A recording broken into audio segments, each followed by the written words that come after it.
So Diana Rossini just tweets out teams that were interested in trading for Maxx Crosby, including the Ravens, had conversations with his surgeon, Neil Eltarach. I hope I'm saying that right. Probably not. And the Raiders' medical staff before making trade offers. The Ravens' doctors, along with multiple independent ones, reviewed Crosby's MRI.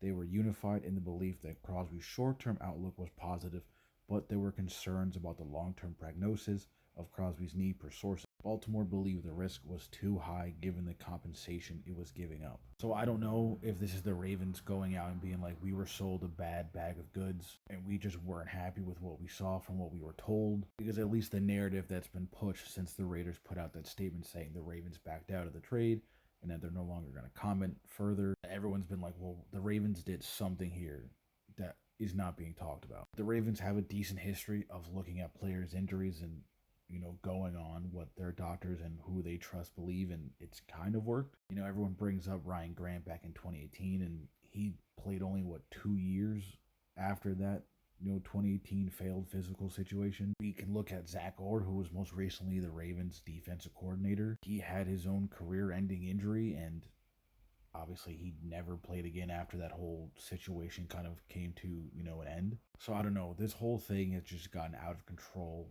incredibly fast. And I feel like it only would have been better if Adam Schefter was like, the Ravens backed out due to a failed physical, so on and so forth. It probably wouldn't have hit as hard as the Raiders going out and being like, well, just so everyone knows, the Ravens did this, and it's their fault.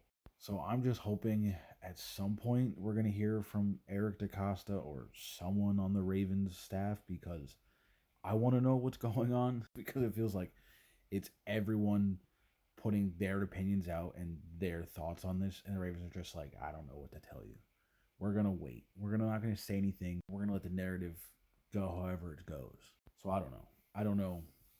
It's just a series of unfortunate events. But at least they got their first round picks back, so I guess that's a positive.